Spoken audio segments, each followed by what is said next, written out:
बराराश और फजल रबी में हम आप सबको खुश आमदीद कहते हैं। खुदावंद का शुक्र अदा करते हैं जो हाकिम आला है और जो हम सबसे प्यार करता है। पाकिस्तान में बसने वाले तमाम पाकिस्तानियों को और जो पाकिस्तान से बाहर रहते हैं सबको यौम आज़ादी की बहुत बहुत मुबारकबाद।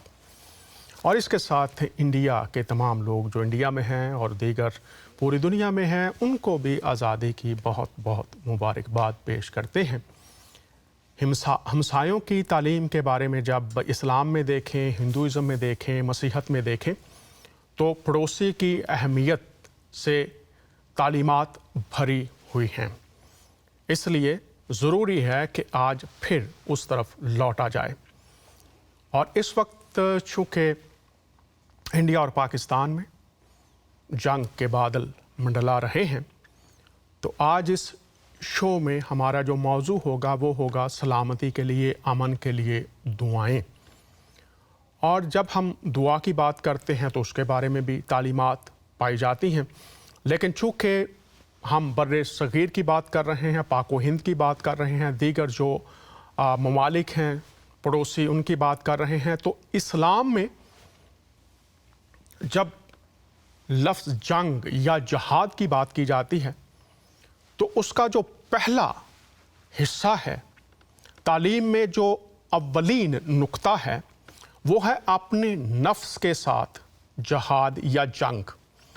अब इसको तो सब भूले बैठे हैं, सब नहीं लेकिन ज़्यादातर लोग। उसके बाद जब हम देखते हैं हिंदुइज़म में, तो अगर आप हिंदू थियोलॉजी से वाकिफ़ हैं तो एक लफ्ज़ है क्रोध, गुस्सा। लिखा है उसके साथ जंग करके पहले उस पर गालिब आओ। वो गुस्सा किसी भी सबब से है, वो इस बात पर तुम्हें ना उभारे कि तुम अपनी इखलाकी और मजहबी हदूद को पमाल करते हुए दीगर इंसानों की जानें लेने तक आ जाओ। मुक़द्दस बाइबल फरमाती है गुस्सा तो करो जायज़, मगर गुनाह ना करो। इसके साथ जब हम मसीहत में आते हैं तो मसीही तालीम यह है कि अगर कोई तेरे एक गाल पर तमाचा मारे तो दूसरा उसकी तरफ फेर दे। इसलिए नहीं कि आप कमज़ोर हैं, उसके अंदर एहसास जागे कि मुझे अपनी गलती को मानना है जो मैं ज़्यादती और नाहक कर रहा हूँ।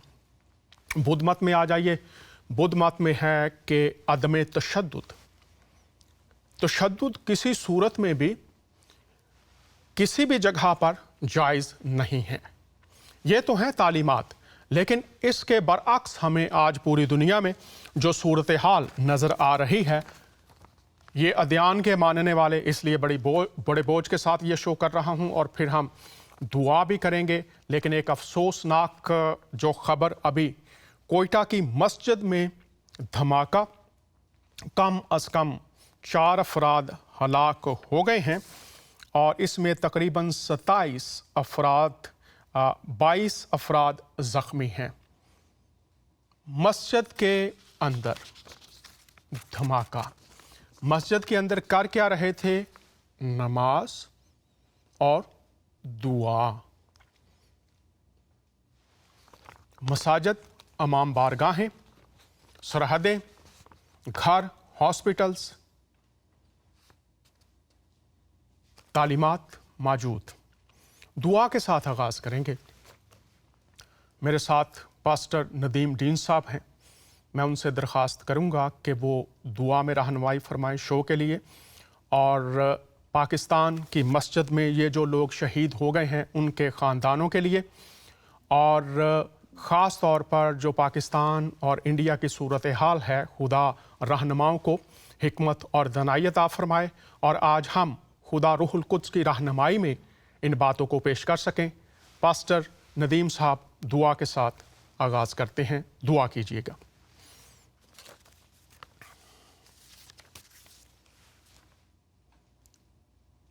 पास्टर नदीम साहब दुआ में रहनुमाई फरमाएंगे। हेलो पास्टर साहब दुआ में रहनुमाई फरमाइए। जी पास्टर साहब के साथ हमारा कनेक्शन क्लियर है या नहीं है? Please let me know. 1 2 3 4 अगर मेरे साथ पास्टर सैमुअल नॉयल साहब हैं तो बराए मेहरबानी उनको ले लीजिए, उनके साथ अगर राब्ता है। नहीं है, आइए हम दुआ मांगते हैं। ऐ खुदा बुजुर्ग बरतर, हम मसीह खुदामंद के नाम से आपके फजल के तख्त के सामने आते हैं और शुक्रिया अदा करते हैं कि आप मेहरबान हैं और आप तमाम इंसानों से प्यार करते हैं।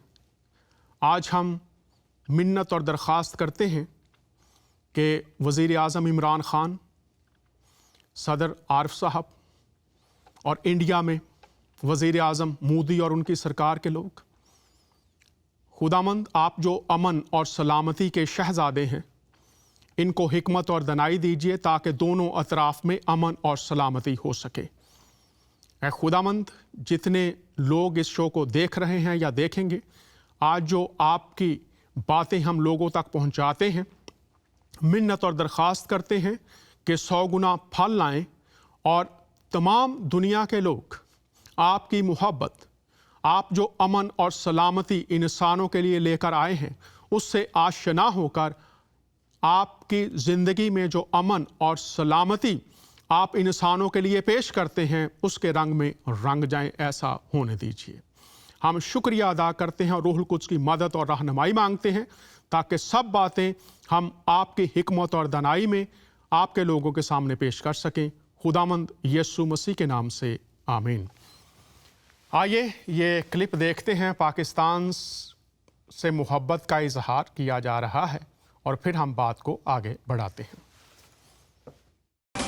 अपनी है एक पहचान, अपना है जिस पे ईमान, सब पाकिस्तानी मिलते हैं तो बनता पाकिस्तान। अपनी है एक पहचान, अपना है जिस पे ईमान, सब पाकिस्तानी मिलते हैं तो बनता पाकिस्तान। एक दूजे का हम साथ बने हैं, बूंदे बनकर बरसात बने हैं, बेटा जिनकी मिसाल ये जहान ये जहां। अपनी है एक पहचान, अपना है जिस पे ईमान, सब पाकिस्तानी मिलते हैं तो बनता पाकिस्तान। एक दूजे का हम साथ बने हैं, बूंदे बनकर बरसात बने हैं, बेटा जिसकी मिसाल ये जहान ये जहां। अपनी है एक पहचान, अपना है जिस पे ईमान, सब पाकिस्तानी मिलते हैं तो बनता पाकिस्तान।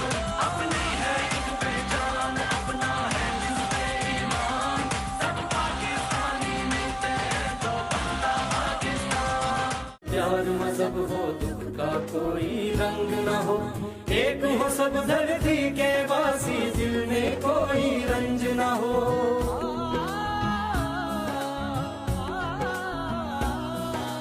धरती पर बस प्यार मजहब हो, दुख का कोई रंग न हो, एक हो सब धरती के वासी, दिल में कोई रंज न हो। परचम जो आज भी लहरा रहा है, ये माजी की इस्मत को दोहरा रहा है। मजलूम को सहारा दिए जा रहा है।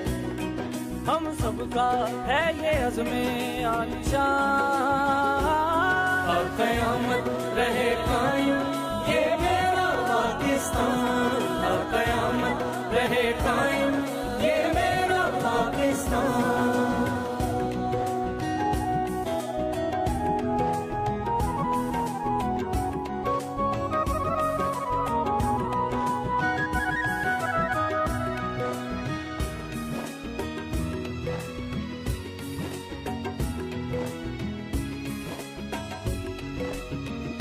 वतन की शान बढ़ाएंगे हम, आजाद हैं, वतन की बात बनाएंगे हम, आजाद हैं। कोशिश हिम्मत और मेहनत से दुनिया पर छा जाएंगे। हम आजाद हैं, हम आजाद हैं, हम आजाद हैं, हम आजाद हैं, हम आजाद हैं।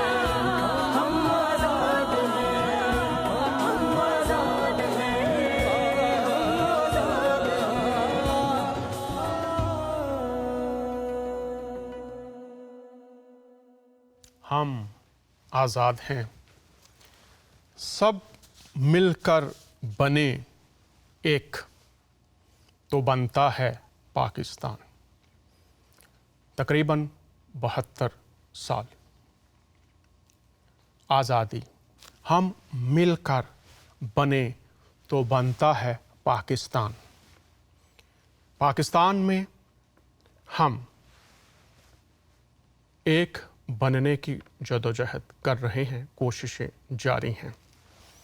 हम मसलक की बुनियाद पर, हम सूबों की बुनियाद पर, हम सियासी पार्टियों से वाबस्तगी की बुनियाद पर, हम अपने मफादात की बुनियाद पर, अगर बोलता जाऊं तो लंबी लिस्ट है, बटे हुए लोग हैं।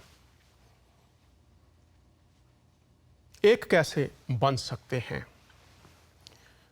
एक बनने के लिए मेरे एक मुसलमान दोस्त, बड़े भाई, उनके साथ मैं बैठा हुआ था, समझाते रहते थे। बहुत बड़ा नाम, बहुत बड़े दानिश्वर। उन्होंने, मुझे आज भी याद है, ये कहा कि जब मकसद एक होता है और सब लोग उस मकसद को पाने के लिए सब लोग मिलकर कोशिश करते हैं, मिलकर जद्दोजहद करते हैं, तो अपने मकसद को पा लेते हैं। अब पाकिस्तान के अंदर एक बनने में रुकावटें, चंद का मैंने जिक्र किया। अब रुकावटों को दूर करना, यह अहम नुक्ता है जो मैं आज पाकिस्तान के तमाम वासियों से दरख्वास्त कर रहा हूं, अपील कर रहा हूं, इल्तजा कर रहा हूं, मिन्नत कर रहा हूं। आप शिया हैं, आप सुन्नी हैं, आप मसीही हैं, आप बहाई हैं, आप सिख हैं, आप हिंदू हैं, सबसे पहले आप इंसान और फिर आप पाकिस्तानी हैं। अब ये रुकावटें जो एक होने में हैं, वो रुकावटें किस कोख से जन्म ले रही हैं, उनकी जड़ें कहां पर हैं, उसके लिए आज हर एक सियासी रहनुमा को, हर एक मजहबी रहनुमा को और समाजी रहनुमाओं को मिल बैठकर सोचना होगा। कोयटे के अंदर अगर ये दहशतगर्द जाकर नमाजियों को, जो सरों को सिजदों में झुकाए हुए हैं, जो दुआ के लिए हाथ उठाए हुए हैं, अगर उनको कत्ल किया जा रहा है तो सबसे पहले वो पाकिस्तानियों का खून है जो बहाया जा रहा है। अगर यूहानाबाद और पेशावर के चर्चिस के अंदर मसीहों को टुकड़ों में बांटा जा रहा है तो सबसे पहले वो पाकिस्तानी हैं। अगर हजारा बरादरी को निशाना बनाया जा रहा है, मेरे सुन्नी और दीगर मसाले के जो बहन भाई हैं, उनकी मसाजिद में जाकर उनको निशाना बनाया जा रहा है, हॉस्पिटल्स को निशाना बनाया जा रहा है, फिर भी हम ये कहते हैं कि हम एक हैं, तो फिर ये मौत के सुदागर घात लगाकर आते और आर्मी स्कूल में हमारे बच्चों को निशाना बनाते हैं, और हम तमाम के तमाम पाकिस्तानी गाते तो ये हैं, हम एक हैं। लेकिन ये वाज़े दलील है कि हम एक नहीं हैं, हम बटे हुए हैं। और आज मैं ये पैगाम देना चाहता हूं, पाकिस्तान से बाहर बसने वाले पाकिस्तानियों को भी, वो भी डिवाइडेड हैं। मैंने यूरोप में, अमेरिका में, कनाडा में, दीगर जगहों पर भी देखा है, हम मसलक की बुनियाद पर, सूबे की बुनियाद पर, मजहब की बुनियाद पर बटे हुए लोग हैं, और हम सब वो इज्जत और वकार जो चाहते हैं उससे महरूम हैं। और अगर आप को ये बात हजम नहीं हो रही जो मैं कर रहा हूं, तो ये आईना हकीकत है। बात तो सच है, मगर किसी शायर ने कहा था, बात है रुसवाई की, लेकिन जिंदा कौमों की यह निशानी है कि वो अपनी गलतियों और कोताहियों से सीखते हैं।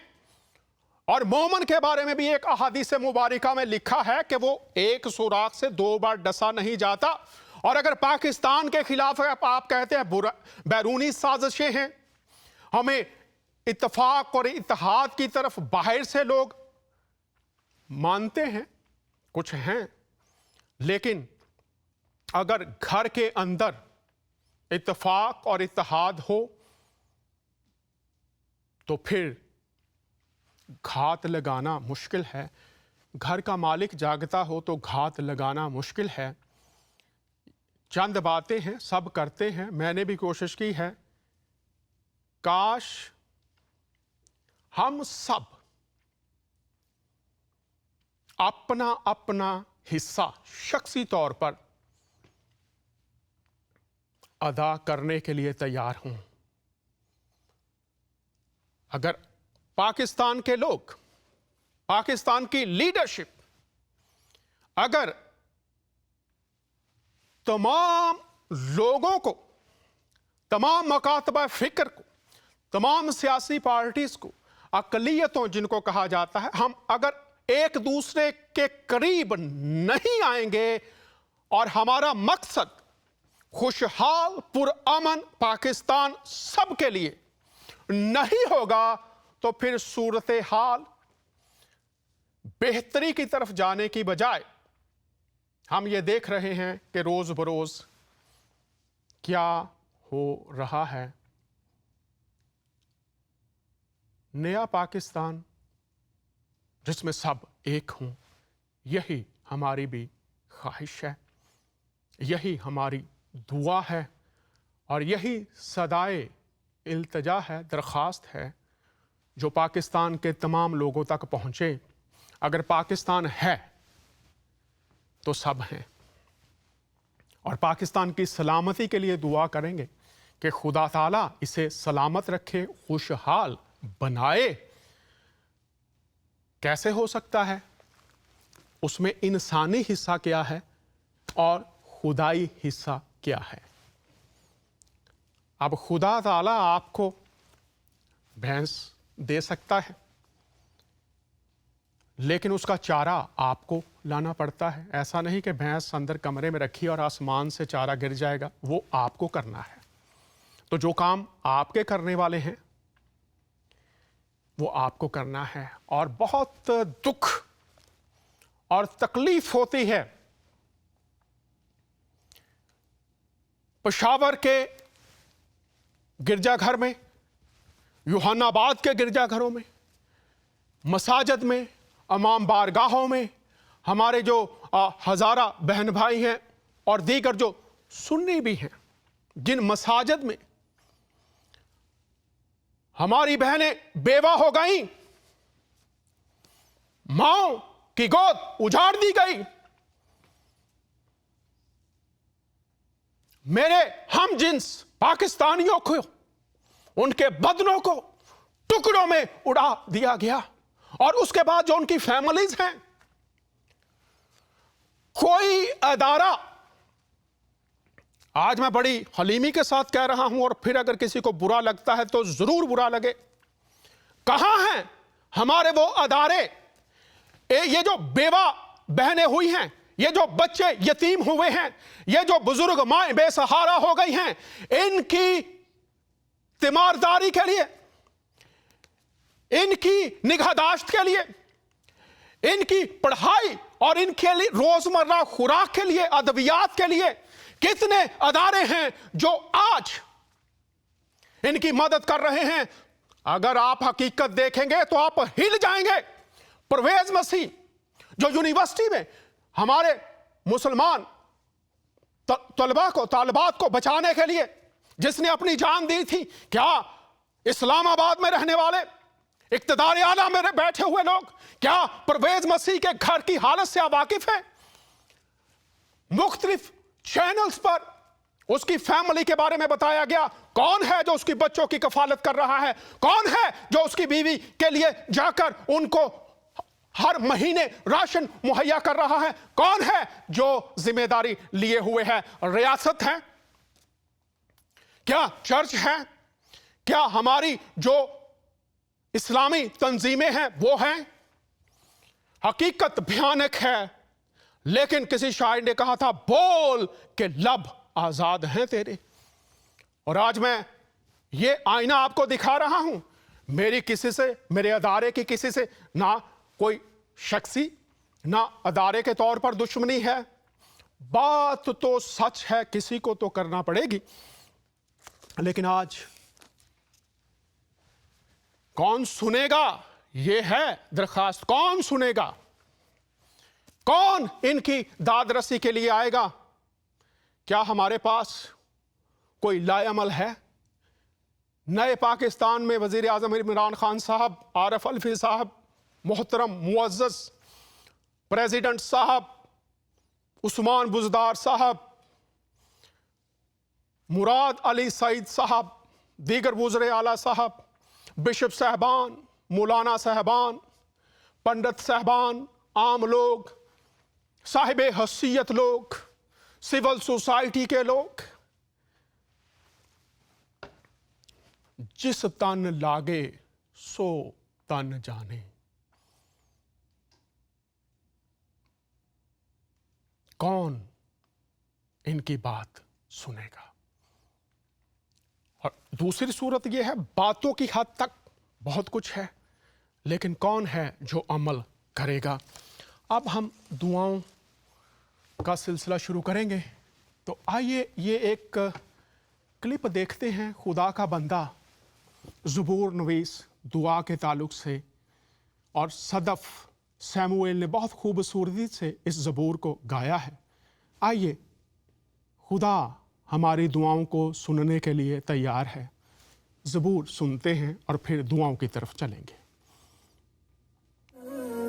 दुखां दे वेले तेरी यहोवा सुने दुआ,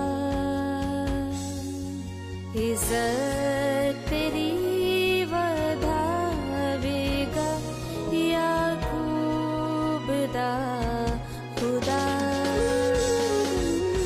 दुखां दे वेले तेरी यहोवा सुने दुआ,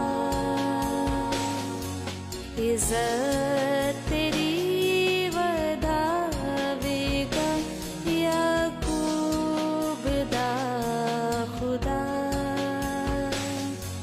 दुखां दे वेले तेरी यहोवा सुने दुआ, बख्शेगा तेनों सब जो तेरे दिल दी है मुराद।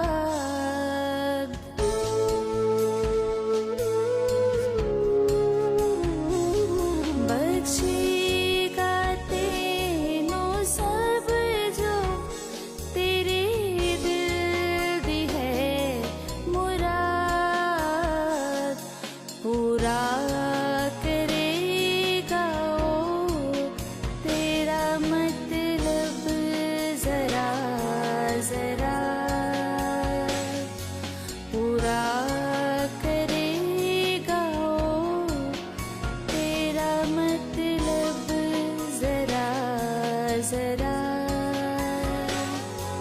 दुखां दे वेले तेरी यहोवा सुने दुआ, दरखास्तां ओ तेरियां पूरी करेगा यार।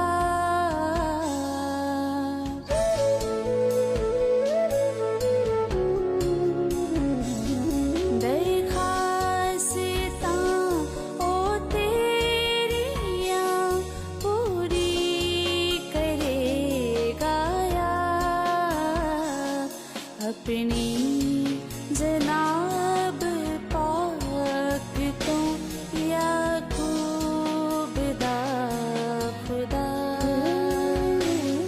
अपनी जनाब पाक तो याकूब दा खुदा। दुखां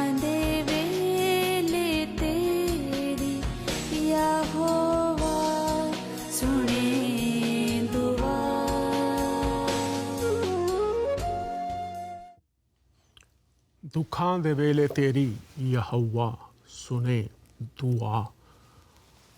खुदामंद जो इब्राहिम खुदा के अजीम बंदे, इसहाक और याकूब का खुदा है, ज़बूर नवीस कहते हैं कि दुखां दे वेले तेरी यहोवा दुआ सुनेगा। तो हम खुदा के हजूर में आज दुआएं ही करना चाहते हैं। और अगर आप सूरह अल बकरा 186 देखें तो लिखा है, जब मेरे बंदे आपसे मेरी निस्बत सवाल करें तो बता दिया करें कि मैं नज़दीक हूँ और पुकारने वाले की पुकार का जवाब देता हूँ। जब भी वो मुझे पुकारता है मैं पुकारने वाले की पुकार का जवाब देता हूँ। तो हम खुदाए मुहब्बत जो अपने बंदों इब्राहिम, इसहाक और याकूब के नामों से कहलाता है उससे दुआ करेंगे। और अगर कोई कहेगा कि इससे दुआ नहीं करनी चाहिए तो फिर मैं आपको अहादीस में लिए चलता हूँ पहले, ताकि आप बेहतर तौर से इस बात को भी समझ सकें। ज़ादेरा जलीलुल एहसन नदवी है और यहाँ पर मैं आपको दिखा देता हूँ, गौर से आप देख लीजिए ताकि जो उलमा हैं और जो दीगर लोग हैं जो गलत तालीमात फैलाते हैं वो सही सम्मत में आ सकें। सहीफ़ा इब्राहिम और सहीफ़ा मूसा की तालीमात और हजूर की 10 वसीयतें आ जाते हैं। अब हम बादशाह हैं दोनों तरफ में, इंडिया और पाकिस्तान में जो हुकूमतें हैं उनकी बात भी है। तो आइए देखते हैं। ए फरेब खोरदा बादशाह, तुझको इक़्तिदार देकर आजमाइश में डाला गया है कि मैंने तुझे इसलिए नहीं भेजा कि तू दुनिया का माल जमा करके ढेर लगाए। तो दोनों हुकूमतों में लोग क्या बना रहे हैं? अगर वो अपनी ज़ाती माल बनाते हैं तो, बल्कि मैंने तुझे इसलिए बादशाह बनाया कि तू अपने इंसाफ के ज़रिए से मजलूमों की फरियाद और पुकार को मुझ तक पहुंचने से पहले रोके। आगे देखिए, क्योंकि मजलूम की पुकार को मैं रद्द नहीं करता, गर्चे वो काफिर ही क्यों ना हो। अब गौर कीजिए तालीमात क्या से क्या बना दी गई हैं। हदीस मैंने आपके सामने रख दी, चाहे वो काफिर ही क्यों ना हो। तो किससे दुआ करना है? सहीफ़ा इब्राहिम, सहीफ़ा मूसा की तालीमात और हुजूर की 10 वसीयतें। अब ये आपके सामने मैंने रखी हैं और मैं हर हफ्ते लाइव होते हैं, कोई भी सवाल करना चाहे, कॉल करना चाहे ज़रूर करे, तो मैं सुनता हूँ। अब यही जो बात है, जब खुदा का बंदा पालूस इस बात को लिखता है तो वो तिमोथियस के ख़त में 2 बाब में लिखता है, बस सबसे पहले ये नसीहत करता हूँ कि मनाजातें और दुआएं और इल्तिजाएं और शुक्रगुजारियां सब आदमियों के लिए की जाएं। तो मैंने आपके सामने वाज़े रख दिया। अभी मैं एक और किताब भी, और फिर मैं इसी आयत को आपके सामने पढ़ता हूं। यहां पर आपको मैं ले चलता हूं। किताब का नाम है अल मुवाहब अल दुनिया। यहां पर आप देखिए, हज़रत अबू तालिब बीमार हुए तो पैगम्बर इस्लाम उनकी इयादत की। उन्होंने कहा, भतीजे अपने रब से दुआ कीजिए जिसकी इबादत आप करते हैं। आपने दुआ मांगी और दुआ ये है, ऐ अल्लाह मेरे चचा को शिफा अता फरमा। तो अबू तालिब उठ खड़े हुए, गोया वो उन्होंने कहा, ऐ भतीजे आपका रब जिसकी आप इबादत करते हैं वो आपकी बात मानता है। आपने फरमाया, गौर कीजिए चचा, अगर तुम भी अल्लाह ताला का हुक्म मानो तो वो तुम्हारी बात भी मानेगा। अब तालीमात को क्या से क्या बना दिया गया है। तो आज हम यहोवा खुदा से दुआ कर रहे हैं। अहदीस ज़ादेरा से मैंने आपके सामने रख दी और यहाँ पर खुदा का बंदा इस भेद को खोल रहा है। मेरे साथ पास्टर सैमुएल नोएल साहब भी हैं। पास्टर साहब खुश आमदीद कहते हैं। सर कैसे हैं आप? खुश आमदीद। मैं बिल्कुल ठीक हूँ और शुक्रगुजार हैं इस खूबसूरत प्रोग्राम के लिए जिसको आज आपने लीड किया है, और तमाम सुनने वालों को और सारे जितने भी इस वक्त टीम मौजूद है सबकी खिदमत में इस्लामर्स। जी बहुत शुक्रिया पास्टर साहब। तिमोथियस 2 बाब पहली जो 3-4 आयात हैं, मैं चाहूँगा कि मैं तिलावत कर देता हूँ और फिर आप इस पर इजहार ख्याल फरमाइए। बस मैं सबसे पहले ये नसीहत करता हूँ कि मनाजातें और दुआएं और इल्तिजाएं और शुक्रगुजारियाँ सब आदमियों के लिए की जाएं। तो मसीही तालीम ये है सब इंसानों के लिए। और फिर आगे लिखा है, बादशाहों और सब बड़े मर्तबा वालों के वास्ते, इसलिए कि हम कमाल दीनदारी और संजीदगी से अमनो आराम के साथ ज़िंदगी गुजारें। बाइबल का खुदा कहता है कि सब इंसानों के लिए दुआएं की जाएं। तो इस पर इजहार ख्याल फरमाइएगा। बहुत खूबसूरत हवाला आपने तिलावत किया और इस से साफ पता ये चलता है कि खुदा किसी का तरफदार नहीं है और खुदा सबकी दुआओं को सुनना चाहता है और सबको बहाल करना चाहता है। अगर किसी भी परेशानी में, किसी भी दुख तकलीफ में है, खुदा उन्हें आज़ाद करना चाहता है।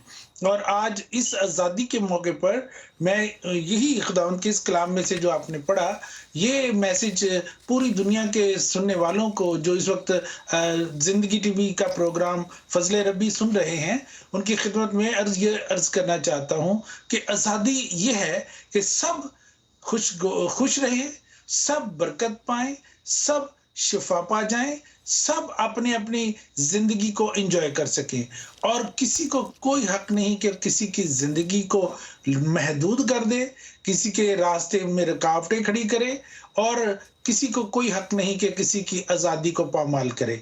इसलिए सबके वास्ते दुआएं की जाएं। अगर कोई परेशानी में मुब्तला है, अगर कोई दुख तकलीफ में है, ताकि उसके दुख तकलीफ जो है वो ख़त्म हो और वो आज़ादी से अपनी ज़िंदगी गुजार सके। बहुत शुक्रिया पास्टर नोएल साहब, आपने ये बात वाज़े कर दी कि खुदा की मर्ज़ी ये है कि सब इंसानों के लिए दुआ की जाए और दुआ का मकसद ये है कि सब संजीदगी से अमन व आराम की ज़िंदगियाँ गुजारें। और फिर लिखा है हमारे मुनज्जी खुदा के नज़दीक ये पसंदीदा है। तमाम अदयान के लोग खुदा को पसंद आना चाहते हैं, खुदा को खुश करना चाहते हैं। तो उसका तरीका क्या है कि हम दुआ करें और फिर अमल ये करें कि अमन सलामती सब के लिए। पास्टर साहब, आपसे दरख्वास्त है कि इस वक्त पाकिस्तान और इंडिया में जो बदअमनी और कशीदगी की तरफ हालात जा रहे हैं, कश्मीर की सूरत हाल आपके सामने है। अभी मस्जिद में मैंने बताया कि बम धमाका हुआ है। तो आपसे दरख्वास्त है कि आप दुआ कीजिए। पूरी दुनिया में मसीही, मुसलमान, हिंदू सब लोग ये शो देख रहे हैं, हम सब आपके साथ आमीन कहेंगे। दोनों मुल्कों में अमन और सलामती के लिए दुआ कीजिए और जो हुक्मरान हैं वो हिकमत और दनाई पाएँ और ये तमाम अवामल जो मौत की तरफ लेकर जाने वाले हैं वो ज़िंदगी की तरफ लाने वाले बन जाएं। दुआ कीजिएगा, हम आपके साथ आमीन कहेंगे। हम अपने सरों को खुदावंद के हजूर झुकाएं और दुआ करें। कादिर मुतलक मेहरबान रहीम आसमानी बाप, हम तेरा शुक्र अदा करते हैं। तू जो अजीम है बल्कि शाह अजीम है। आज हम तेरे हजूर अपने आप को पेश करते हैं और इन तमाम दरख्वास्तों को जिनका जिक्र किया गया है खुदावंद तेरे कदमों में लाते हैं और दरख्वास्त करते हैं। आज अगर किसी भी जगह पर बदअमनी है, किसी भी जगह पर जंग के बादल मंडला रहे हैं, किसी भी जगह पर सियासी सूरत हाल की वजह से लोगों की जिंदगी अजीरन बनी है या कोई भी ऐसा ग्रुप खुदावन जो लोगों के लिए परेशानी का बायस बना हुआ है, उन सब के लिए आज अकल है और फहम की दुआ करते हैं ताकि खुदावंद कोई किसी को नुकसान ना पहुंचा सके। पूरी दुनिया के लोग अमन और शांति से रहें। और मेरी दुआ है आज शाम जब हम इस प्रोग्राम के जरिए से पूरी दुनिया के लिए दुआ कर रहे हैं, खास तौर पर इंडिया और पाकिस्तान की जो भी वजह है कश्मीर के हालात को लेकर, उसके लिए मैं दरख्वास्त करता हूँ खुदावंद दोनों मुल्कों के लीडरों को अकल और फहम अता कर, दोनों तरफ की जो लीडरशिप है उसके लिए दुआ करता हूँ कि उनको हदायत कर खुदावंद, ताकि लोग खून में ना नहा जाएं, लोगों की जिंदगियां खराब ना की जाएं, बल्कि खुदावंद दुख तकलीफों से आजाद होकर सब खुदावंद तेरे कदमों में आए। इसी तरह से आज शाम हम कोयटा में होने वाले बड़े दर्दनाक हादसे को खुदावंद तेरे सामने लाते हैं और दुआ करते हैं जितने इस बम धमाके की वजह से हलाक हुए हैं उन सब के खानदानों के लिए सब्र जमील की दुआ करते हैं और जितने जख्मी हैं उन सब के लिए शफा की अपील करते हैं ताकि खुदावंद सब शफा पाकर से सलामती हासिल करके अपनी अपनी जिम्मेदारियां निभाएं। मैं दुआ करता हूं पूरी दुनिया में जहां कहीं भी खुदावंद अमन और शांति को लेकर हालात खराब हो रहे हैं, खुदावंद उन जगह पर तू अपना हाथ बढ़ा, और जो मजलूम है, जो कमजोर हैं, उनका खुदावंद तू सहारा बन जा। उनकी खातिर खुदावंद तू ऐसे हालात पैदा कर ताकि जालिम अपने हाथों को रोक लें, वो लोगों के खून की होली ना खेलें, बल्कि खुदावंद इन तमाम बेसहारा, कमजोर और जिनकी कोई आवाज नहीं है, बेजबान लोगों को खुदावंद तेरे सामने पेश करते हैं और उन सब के लिए अपील करते हैं। आज बादशाहों का बादशाह, शहनशाहों का शहनशाह इनकी दादरसी करे, और प्रिंस ऑफ पीस हमारे खुदावंद यीशु मसीह जो अमन का शहजादा है, उसके नाम का वास्ता देकर हम ये दुआ करते हैं कि पूरी दुनिया में अमन और शांति हो, और खुदावंद कोई किसी को नुकसान ना पहुंचा सके। और जहां कहीं भी हालात कमजोर है, हालात किसी वजह से खराब है, तू खुद अपना कदम बढ़ा खुदावंद, और उन जगहों पर खुदावंद अमन और शांति के हालात को पैदा होने दे खुदावंद। लोगों को बहाल कर, उनकी जिंदगियां खुदावंद डर और खौफ से निकलकर आजादी से खुदावंद जीने की राह जान लें, और उनको खुदावंद एक नए सिरे से एक ऐसा जीवन मिल जाए जिसमें खुदावंद वो आजादी से अपनी जिंदगी गुजार सके। मेरी दरखास्त तेरे बेटे खुदावंद यीशु मसीह नासरी के नाम से मांगते हैं, आमीन आमीन। आमीन। बहुत शुक्रिया पास्टर नोएल साहब हमारे साथ थे, अभी बाद में भी इनसे बात होगी जो उन्होंने बात की है। जब हमारे मुसलमान उलमा इस बात को करते हैं तो वो बताते हैं कि दुनिया के पास इन तमाम लड़ाई झगड़ों से निकलने का, फसाद से निकलने का 1,24,000 पैगंबरों में से जो तालीम पहुंची है, आइए उसकी तरफ आते हैं। और आज जिस चीज़ की सबसे ज़्यादा ज़रूरत है, चाहे वो कहीं भी लोग बैठे हुए हैं, किसी भी मज़हब से ताल्लुक़ है, कहाँ से ये मिलेगा, आइए देखते हैं। यहाँ पर हम देखते हैं यीशु मसीह की शरीयत के ताल्लुक से, किताब का नाम है अल-मुवाहबल दुनिया। यहाँ पर देखते हैं जबकि हज़रत ईसा अलैहिस्सलाम पैकरे जमाल थे और उनकी शरीयत फजलो एहसान की शरीयत थी, आप लड़ाई नहीं करते थे और ना आपकी शरीयत में जहाद था। नसारा के दिन में लड़ाई हराम थी और वो लड़ाई की वजह से गुनहगार हो जाते थे, क्योंकि अंजील में है जो तुम्हारे दाएं रुखसार पर थप्पड़ मारे बायां रुखसार उसकी तरफ आगे कर दो, और जो तुम में से किसी के कपड़े पर झगड़ा करे तो अपनी चादर उसे दे दो, और तुम्हें 1 मील तक ले जाना चाहे तो तुम उसके साथ 2 मील तक चलो। इस किस्म के दूसरे अहकाम हैं, इनकी शरीयत में कोई मुशक्कत, बोझ और बेड़ियां नहीं थी। ये है यीशु मसीह की तालीम, अगर आज भी लोग अमन की तरफ आना चाहते हैं तो। हमारे साथ पास्टर नदीम दीन साहब भी हैं, तो आपसे दरख्वास्त होगी पास्टर साहब, खुश आमदीद, कैसे हैं आप? जी खुदावंद का शुक्र है, मैं ठीक हूँ और आप की सलामती चाहता हूँ खुदावंद में, और ख़ास तौर पर देखने वालों के लिए भी और दूसरे खादमों के लिए भी जो इस वक्त प्रोग्राम में हाजिर हैं। बहुत शुक्रिया पास्टर साहब।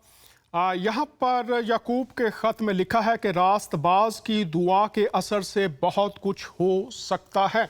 तो हमारा शो है कि दुआएं की जाएं, तो लिखा है याकूब के ख़त में कि रास्तबाज की दुआ के असर से बहुत कुछ हो सकता है। तो मैं चाहूँगा कि लोग जो इस आयत में बयान है उस पर थोड़ी सी रोशनी डालिए ताकि दुआ के लिए लोगों को हौसला मिले। जी, खास तौर पर जब कलाम की कोई बात है तो उसमें वो खुद अपने में एक कुव्वत रखता है। अब रास्तबाज की जब बात हो रही है तो इसका मतलब है कि किसी ऐसे शख्स की बात हो रही है जो कि खुदावंद के रास्ते पे चलता हो, जो कि खुद पाक हो और उसके काम जो हैं वो ये जाहिर करते हों कि वो शख्स रास्तबाज है। इसी तरह बहुत सारे और भी लोग हैं जो कि दुआएं तो करते हैं लेकिन रास्तबाजी उनके अंदर नहीं। रास्तबाजी के लिए हमें पाकीज़गी और उस रास्ते पर चलना और खुदा के हुक्मों को मानना ये बहुत ज़रूरी है।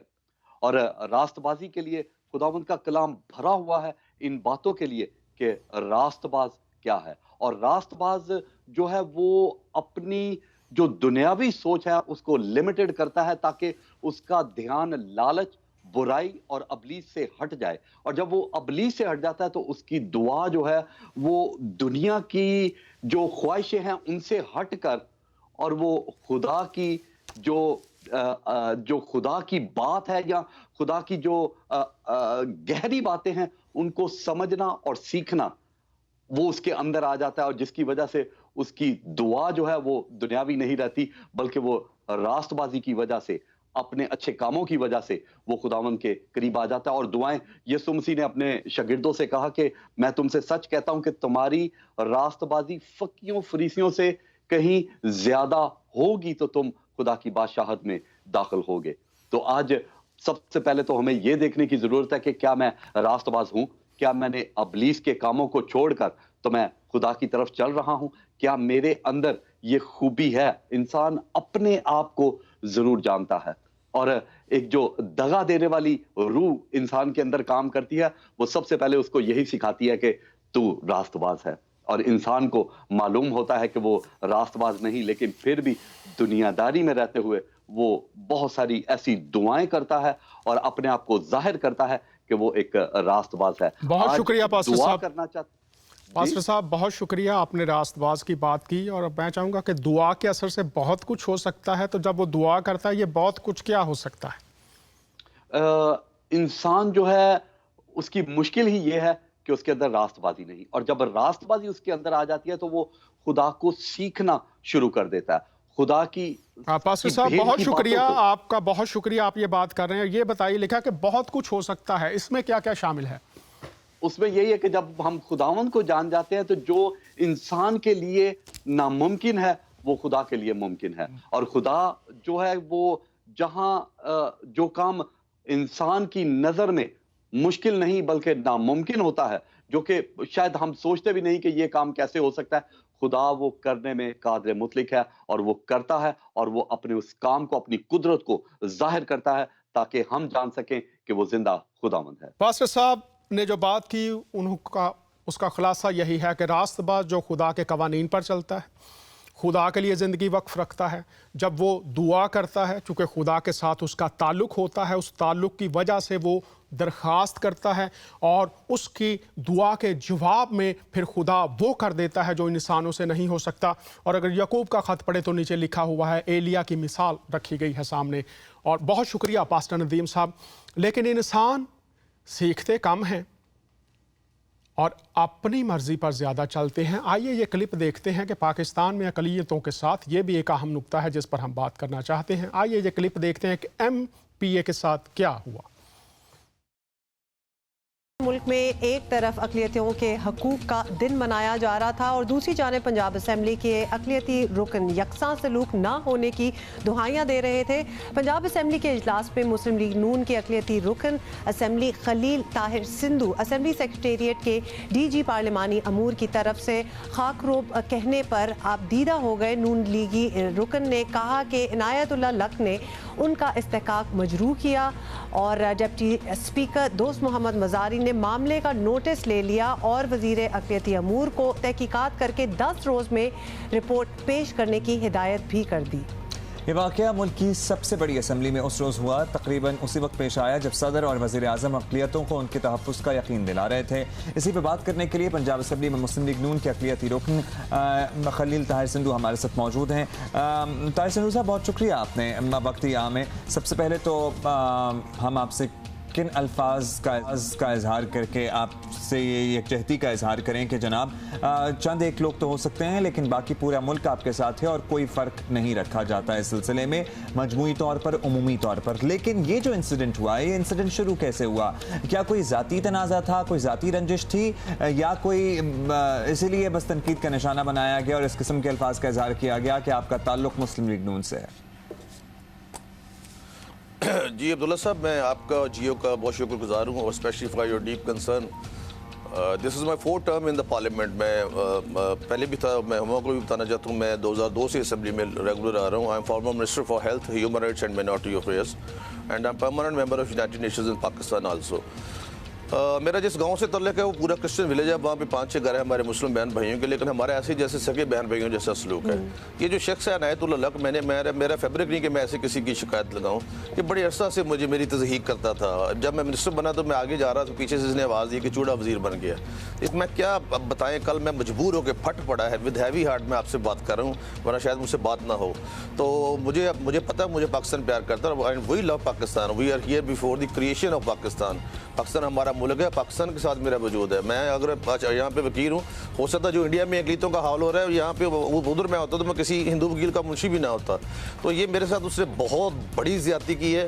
और जो कमेटी बनाई है, कमेटी तो स्पीकर खुद करेंगे ना फैसला जी। एक अक़लीती वजीर जो गवर्नमेंट से है, वो मैंने तो ये भी कहा है कि स्पीकर साहब जो फैसला कर दे मुझे मंजूर होगा, मुझे बेशक सस्पेंड कर दे और इसको भी सस्पेंड कर दे जी।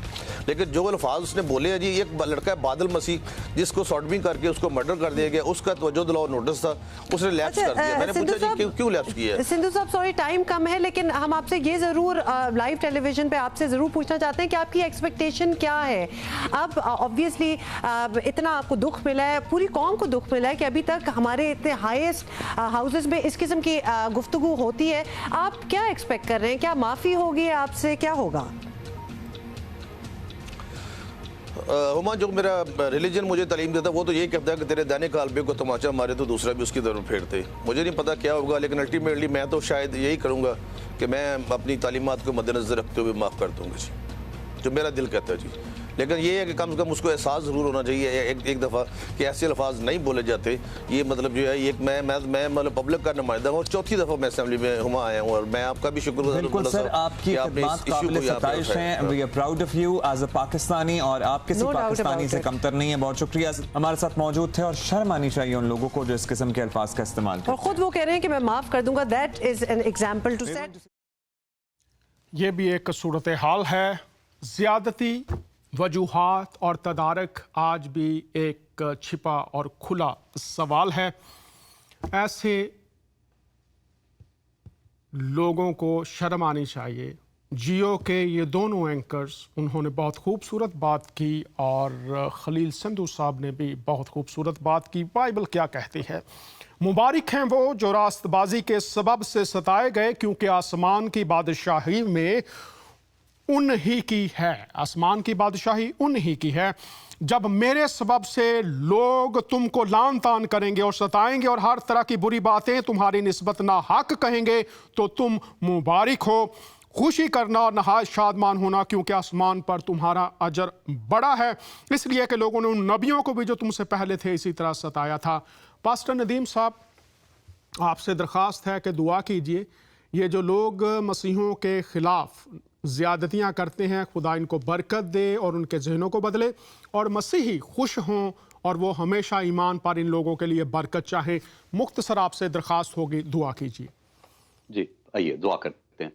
खुदावंद आसमानी बाप, तेरा शुक्र करते हैं कि हम जो तेरे नाम से खुदावंद अब पैरों के नीचे रोंदे जाते हैं, हम तेरा शुक्र करते हैं कि तूने मुआफ करने वाला दिल दिया है। हम तेरा शुक्र करते हैं कि खुदावंद उस भाई ने उनको मुआफ किया। खुदावंद हम उनके लिए बरकत चाहते हैं जो हम पे जुल्म करते हैं। खुदावंद हम तेरा शुक्र करते हैं, तू जो मौजज़ात का खुदा है, तू दिलों को, सोच को, ख्यालात को बदल देता है। खुदावंद उस मुल्क के हालात उस वक्त बदल सकते हैं जब खुदावंद जब हम ऊंच नीच को छोड़ दे। खुदावंद हम तेरा शुक्र करते हैं, तेरी बरकत चाहते हैं, और खुदावंद रहम और फजल चाहते हैं अपनी कौम के लिए और अपने मुल्क पाकिस्तान के लिए। तेरा शुक्र करते हैं, तेरे बेटे यस्सु के नाम से मांग लेते हैं, आमीन। आमीन। बहुत शुक्रिया। पास्टर नदीम साहब ने दुआ की है, और इसके साथ अभी हाल ही में अक़लियतों का एक दिन भी मनाया गया है, जिसमें कोशिश ये की जा रही है कि अक़लियतों को जो एहसास महरूमी है वो ना हो, लेकिन हकीकत हाल को बयान करना ये बड़ी जुर्रत का काम होता है। और इस काम को हमारी प्यारी बहन खुदा की खादिमा गज़ाला शफ़ी कमल साहिबा बहुत अहसन तरीके से अदा कर रही हैं, और वो आवाज़ हैं बे आवाज़ों की, वो सदाए हक हैं उन आवाज़ों में। और अगर 100 आवाज़ें भी झूठ की हों और एक ही आवाज़ सच की हो तो वो 100 आवाज़ों पर भारी होती है। बहन गजाला शफी क्या फरमा रही हैं, आइए ये भी एक रुख है जिसको देखते और सुनते हैं। लेकिन हम शुक्रगुजार हैं कि मुझे वक्त ने एक चीज को हमें दिया जहां हम खुल के बात कर सके। आप आर्टिकल 20 की बात करती हैं, जब आर्टिकल 2 इंट्रोड्यूस हो गया कि इस मुल्क का जो मजहब है वो इस्लाम है, और जब ये आपने कानून बना दिया कि कोई भी गैर मुस्लिम जो है वो ना प्रेसिडेंट बन सकता है, ना प्राइम मिनिस्टर बन सकता है, ना आर्मी चीफ बन सकता है, ना किसी भी प्राइम पोजीशन पर कोई गैर मुस्लिम नहीं जा सकता, तो हम कहाँ के बराबर के शहरी हैं? हम दूसरे दर्जे के शहरी हैं।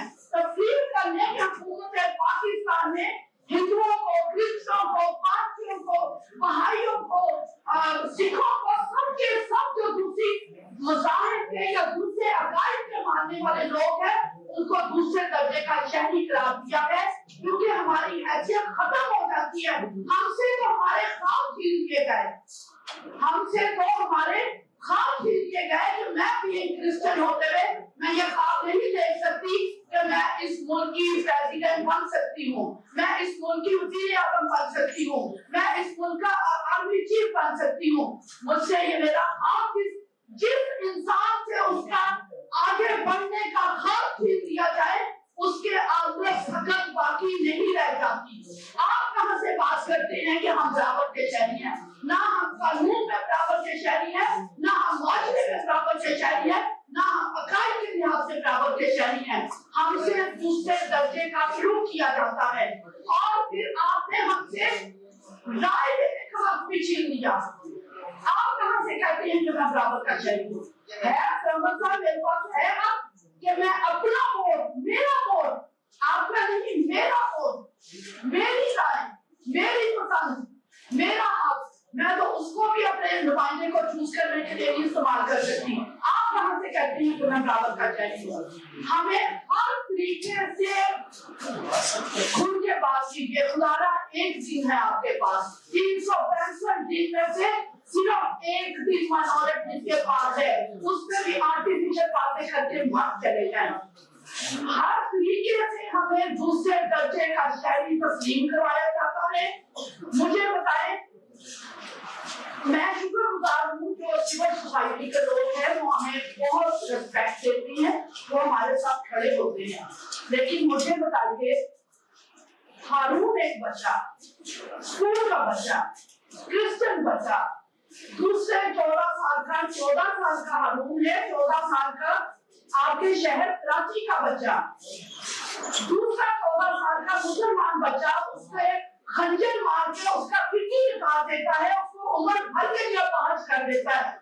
कितने लोग, किसी ने एक आवाज तक नहीं उठाई उस बच्चे के लिए। आप कहते हैं कि आप हमारे साथ खड़े होते हैं। फोर्स कन्वर्शन पे शीमा ने रियलिटी की बात की, तो फोर्स कन्वर्शन हमारी बेटियों को ले जाती है, रोना किसने है? हिंदुओं ने या क्रिश्चियनों ने? क्योंकि उनकी बेटियां हमारे साथ रोने के लिए दूसरे लोग खड़े नहीं होते। इस परचम के साए तले हम एक हैं, हमारे साथ रोने के लिए, सच बात को सच कहने के लिए हमारे साथ लोग खड़े नहीं होते। हमारे ख्वाब छीन लिए गए हैं। टूटे हुए ख्वाबों की जलन कम नहीं होती, अब रोने से भी आंखों की जलन कम नहीं होती। हमारे साथ एक कॉलर हैं, बात करते हैं। खुश आमदीद, बात कीजिए। हाँ जी सर, कैसे हैं आप? जी खुदावंद का शुक्र है, बोलिए, बात कीजिए। खुश आमदीद। मैं फोन इसलिए किया कि आपको कहना चाहता हूँ कि इस बहुत अच्छी कवरेज के लिए, इस बहुत अच्छे प्रोग्राम के लिए आपकी हौसला अफजाई करना चाहता हूँ कि आप इसी तरह कलाम की मैसेज को दुनिया तक ले जाते रहें सर। बहुत शुक्रिया, आपने हमें कॉल किया। खुदावंद आपको भी बरकत दे। हमारे पास बस 5 मिनट हैं। बहुत शुक्रिया। एक और कॉलर हमारे साथ हैं, इनको भी लीजिए। प्लीज मेरी रिक्वेस्ट है, हेलो, खुश आमदीद, बात कीजिए, सिर्फ 5 मिनट है, बात कीजिए आप प्लीज, आपकी बड़ी मेहरबानी। जी मेरी आपसे रिक्वेस्ट है, बात कीजिए मोहतरम।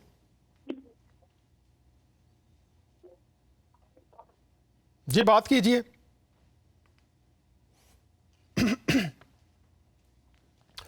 कॉल शायद ड्रॉप हो गई, दोबारा कॉल कर लीजिए।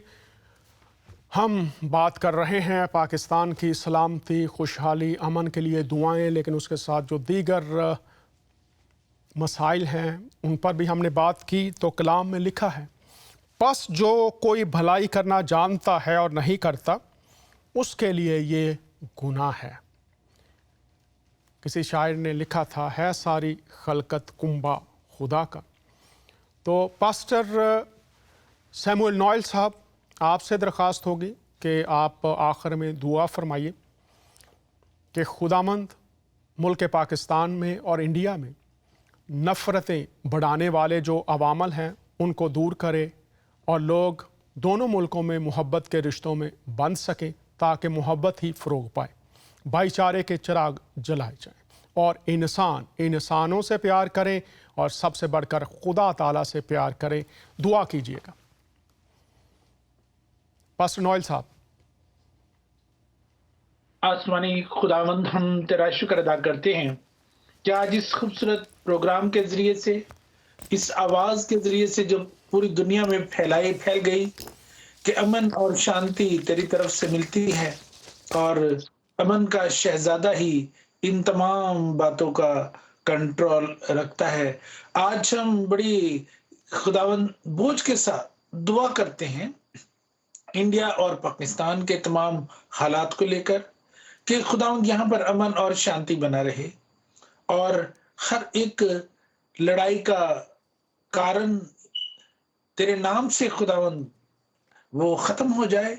अगर कोई इस तमाम हालात को बिगाड़ने में कोई भी अगर चीज दरमियान में हाइल है, उसे खुदावंद हम तेरे नाम से निकाल देते हैं, दूर कर देते हैं और इन दोनों मुल्कों के अंदर खुदावंद शांति की और सुख चैन की दुआ करते हैं। आमीन। इसी तरह से मैं दुआ करता हूँ खुदावंद पूरी दुनिया के लोगों के लिए जो जहां कहीं भी हैं, अगर सताए जा रहे हैं, उनकी खुदावंद तुम उनकी मुहाफ़ज़त कर। बहुत अगर शुक्रिया कोई पास्टर दुख साहब। तकलीफ पास्टर साहब बहुत शुक्रिया, वक्त हमारा ख़त्म हो गया। मैं शुक्रगुजार हूँ पास्टर नदीम जीन साहब का, पास्टर नॉयल साहब का, जिन्होंने शिरकत की और दुआओं में रहनुमाई फरमाई।